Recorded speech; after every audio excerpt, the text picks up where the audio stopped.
Thank you for calling the Wet Spot. How can I help you tonight? Hello there, the Wet Spot. This is Matt. You probably know me better as a mountaintop puffer keeper. You know, I keep puffers on top of a mountain. I've bred puffers before. I'm kind of a big deal in the puffer community, and I've bought a lot of my puffers from you guys. So, I need your help with something. Mr. Mountaintop Puffer Keeper, how are you, sir?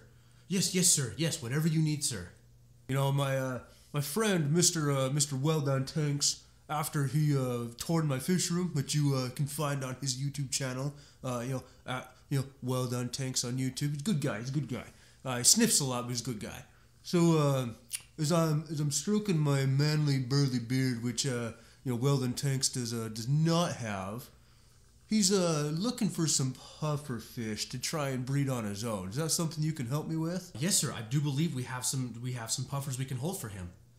Yeah, not a problem. Yep, just have him call us whenever he's ready, and we'll definitely get those to hold for you. Oh, great! Yeah, that's fantastic. If you can definitely hold those puffer fish for him, I'll have Mr. Wel-Don Tanks call you here shortly. And if he name drops me, just make sure to take care of him for me, will you? No, anytime, sir. Thank you, Mr. Mountaintop Puffer Keeper. We truly do appreciate the business you do here at the Wet Spot. Yeah. Cool, man. Yeah, I appreciate it. You have a good night, sir. You have a good night, sir. Thank you. Thank you for calling the Wet Spot, which is a very dangerous thing to Google search, but how can I help you tonight? Hi, yes. My name is Trent. I was actually told by my buddy Matt, you may know him as Mountaintop Puffer Keeper, that if I called you guys, you actually had some dragon puffers that I could potentially purchase from you. Oh, you spoke with Mr. Mountaintop Puffer Keeper. Can you hold one moment, please? Okay, gotta check. I believe we have... Hey, Supervisor, do we have 4 dragon puffers you told Mountaintop Puffer Keeper that we can hold for somebody named Wel-Don Tanks? You did? Awesome. Hey, thank you for holding there, Mr. Wel-Don. We do appreciate your patience on that. So yes, my supervisor actually spoke with Mr. Mountaintop Puffer Keeper, and he kind of a puffer facilitator have you. We do have those 4 dragon puffers that we can ship out to you when you are ready, sir. You do? Okay, so you have 4 dragon puffers you can hold for me? That's awesome. Can I actually place an order with you on the phone right now to start my colony of dragon puffers? So yeah, I'm gonna take all 4 dragon puffers you have.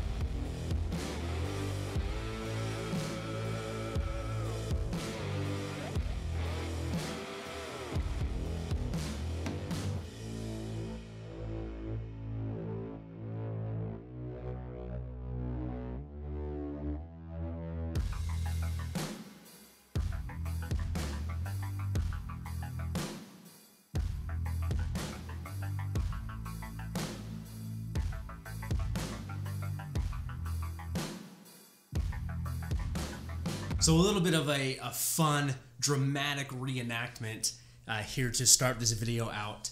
As much as that was dramatized, that actually is a true story. Welcome back to the channel, everybody. I'm Trent Wel-Don with Wel-Don Tanks, and we are going over how I finally started my puffer breeding project. And this has been in the making for a few months and also had a lot of help from individuals to get this project started. Fortunately, I was able to purchase 4 dragon puffers from the Wet Spot and have them shipped into me. And that dramatic reenactment you saw at the beginning of this video, that's where I was saying that was a true story. I had a lot of conversation with Matt about the project I wanted to start, about the puffers I wanted to do, and we came down to that the dragon puffers would be a fun one to attempt to breed in captivity. And everywhere I was looking online, they were out of stock, or they only had 1. I wanted to at least start with 4, if not 6. And so after talking to Matt, randomly he texted me one day. We'd been talking that day. He texted me and says, hey, call the Wet Spot right now. They have 4 dragon puffers available. The ironic thing is, earlier that day, I had gotten an email from the Wet Spot saying they only had 2 dragon puffers in stock. When I called the Wet Spot and I got on the phone with their online sales group, I actually got put on hold while he went and talked to the supervisor of the online sales district. And he knew who Mountaintop Puffer Keeper was. He knew Matt by name because of the business he's done with them. And through some other transactions that actually fell through, they had 2 additional puffers that were not put back on their inventory, and the supervisor knew about it. So when I called said Matt, Mountaintop Puffer Keeper, it triggered the gentleman I was speaking with to talk to the supervisor who knew he had talking to Matt, and lo and behold, I got the 4 dragon puffers from the wet spot. The setup of this tank is something I took into heavy consideration, as with Mountaintop Puffer Keeper's experience on his Peo species of puffer, which the dragon puffers actually are a Peo puffer species, he has had success with cave spawning them. So to set up this tank, I have a massive dwarf lily. We're going to say dwarf lily, but the bulb grew to something just exponential in the lifetime of this tank in the back corner. So I used that opportunity to kind of build around the tank. I had an opportunity to meet up with Blake, who is one of the members here on the YouTube channel, and through him, he gave me hundreds and hundreds of ram's horn snails and other Malaysian trumpet snails, pest snails, which I used to establish this tank with already a healthy food source for the puffers. And then with Matt's experience, I took some terracotta pots, they're like $1, maybe a little over. They're the 6-inch terracotta pots from Home Depot, and I actually just took a hammer and just hammered them out to make caves and structures and just different areas for these puffers to establish territory. And then in Matt's experience, there is a very specific slate tile he found at Lowe's that I actually went and tracked down that specific tile, cut them into squares to where the terracotta pots would sit on top of those, as he had success adding in a slate tile underneath his terracotta pots to like a full cave structure for these puffers to lay their eggs in. From there, from Blake as well, as also able to purchase from him driftwood with a bunch of Anubias on it. And one of those pieces we brought into this tank.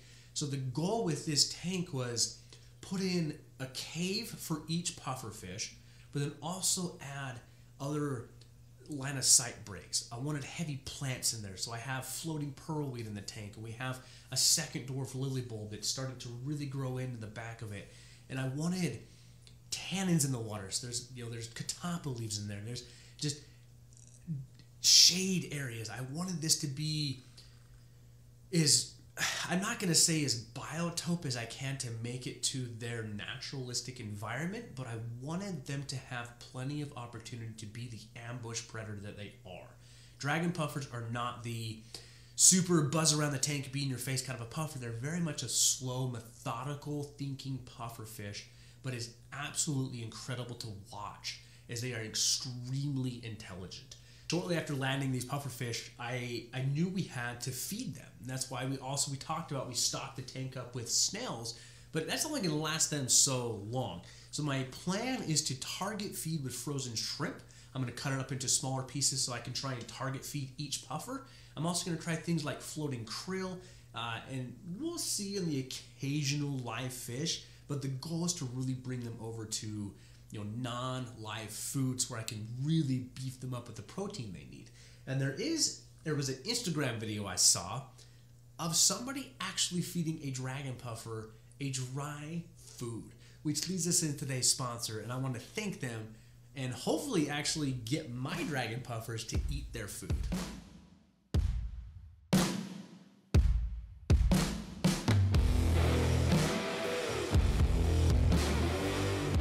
Would like to give a big thank you to today's sponsor, and that is Ultra Fresh Fish Foods. Now, when it comes to fish food in my particular fish room, and I know many others, I'm very careful about what I actually feed my fish. It's always difficult to see how many fish foods are actually on the market, and then making that decision of what's going to be best to feed your fish.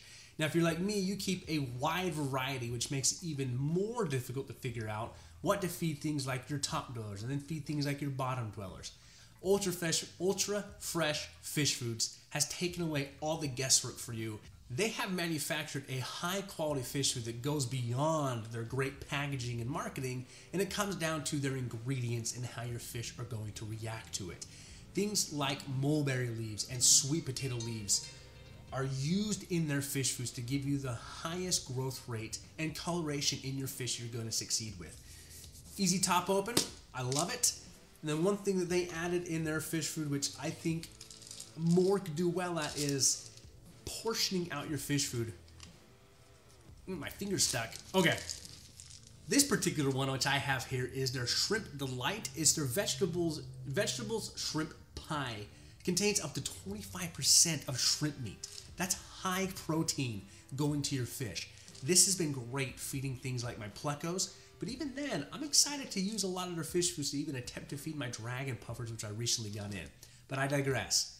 It comes with a feeding spoon, which makes it very simple to pull food out of the container and feed your fish.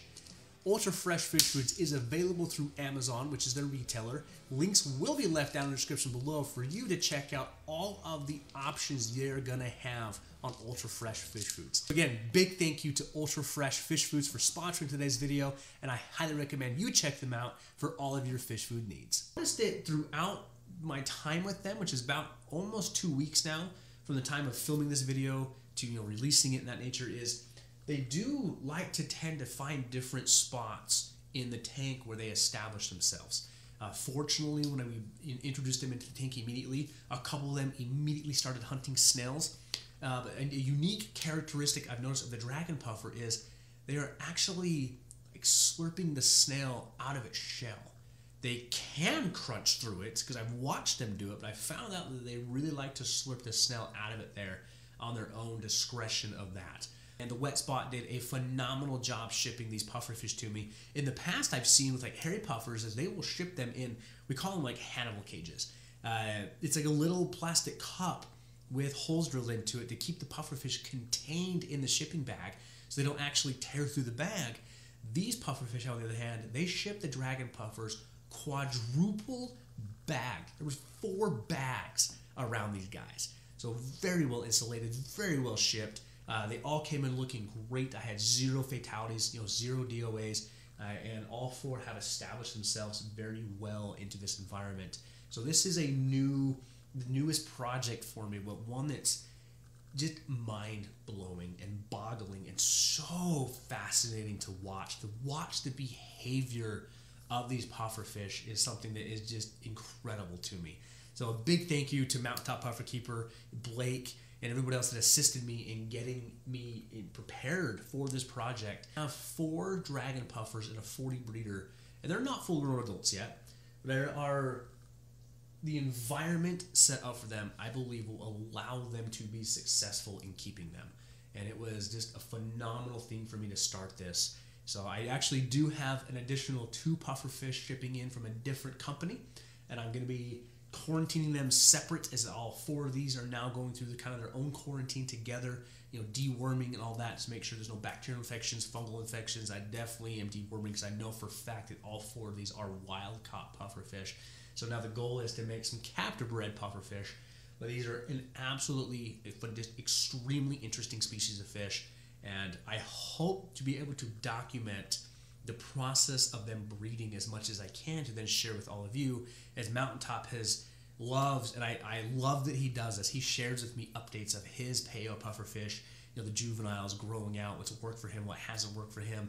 The day he pulled the eggs, he left some eggs to the male to guard, and the foods they're going after, and the environment they're in. So I encourage you, if there is a breeding project you want to try, go for it. You never know the results until you actually try it.